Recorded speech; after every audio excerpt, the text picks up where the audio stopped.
Salam jemaat yang dikasihi oleh Tuhan. Mari kembali kita akan merenungkan firman Tuhan, berdoa terlebih dahulu.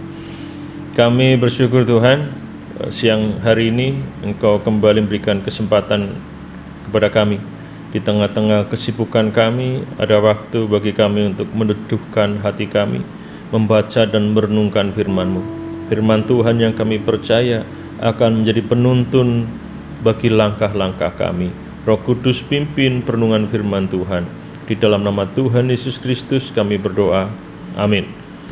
Di nama Tuhan, kita akan merenungkan firman Tuhan, melanjutkan apa yang pernah kita renungkan sebelumnya dari Yesaya pasal 55. Kalau sebelumnya kita belajar di ayat yang ke-6 dan yang ke-7, yaitu bertobat selagi ada kesempatan.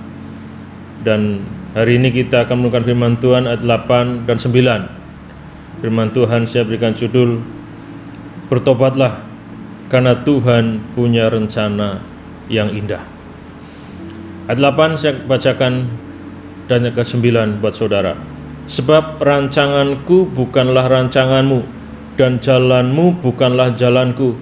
Demikianlah firman Tuhan. Seperti tingginya langit dari bumi, demikianlah tingginya jalanku dari jalanmu, dan rancanganku dari rancanganmu.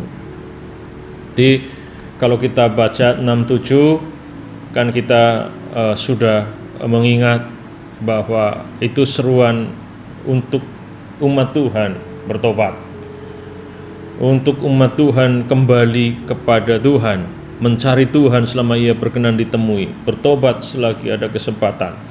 Dan 8 dan 9 alasannya adalah sebab rancanganku bukanlah rancanganmu.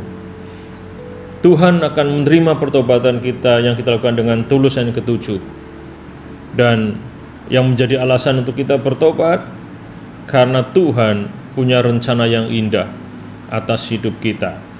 Rancanganku bukanlah rancanganmu, dan jalanmu bukanlah jalanku, kata firman Tuhan. Demikianlah firman Tuhan. Jadi di sini Tuhan menekankan bahwa Tuhan punya rencana,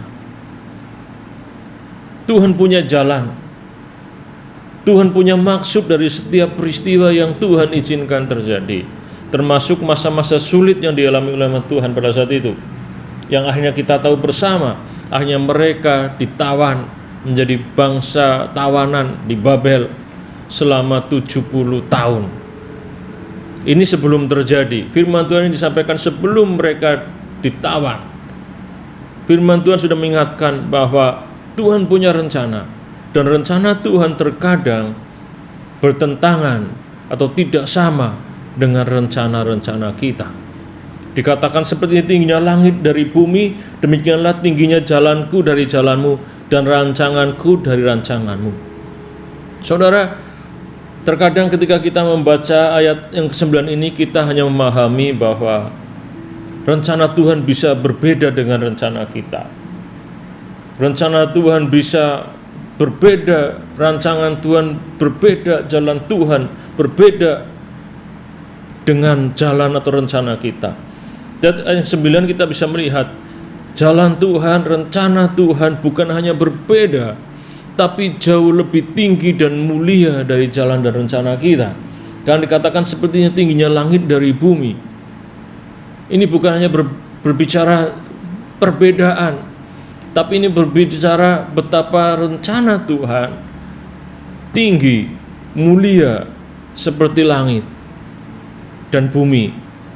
Artinya jalan Tuhan lebih mulia, jalan yang Tuhan siapkan bagi kita lebih baik, rencana yang Tuhan izinkan terjadi bagi kita lebih mulia dan lebih baik.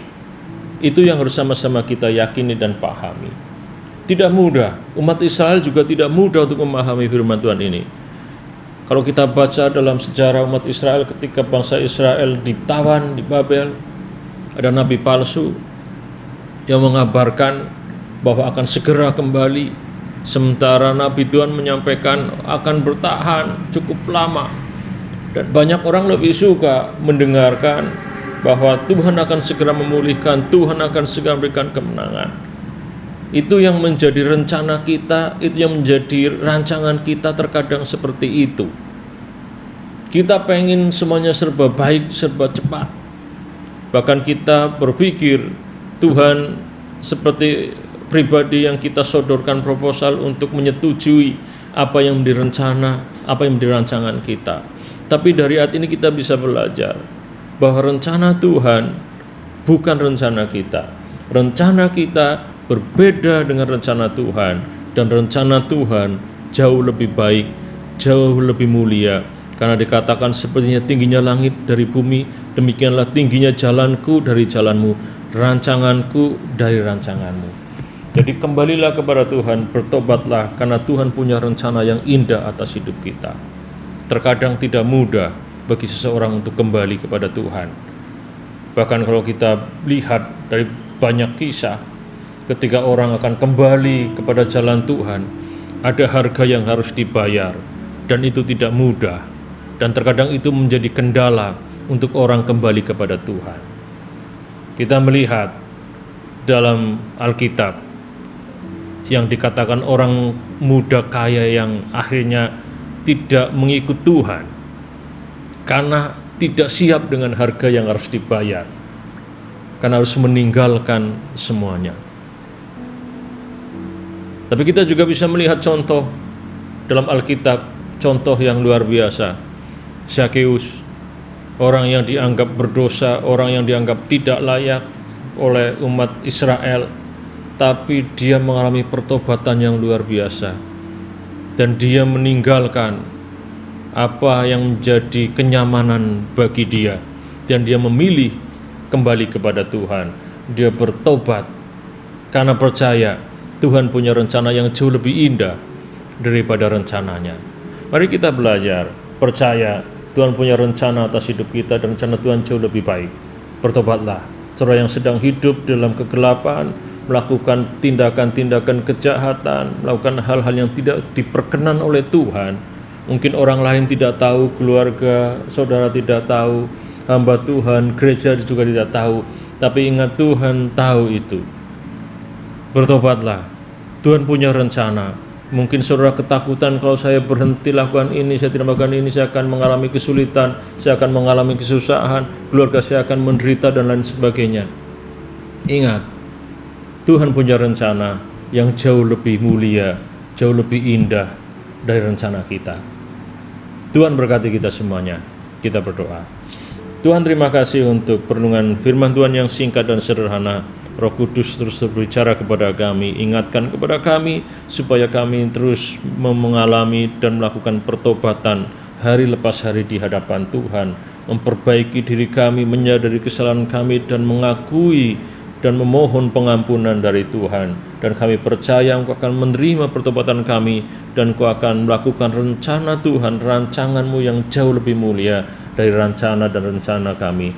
Terima kasih Tuhan, bersyukur untuk firman-Mu. Dalam nama Tuhan Yesus Kristus kami berdoa. Amin.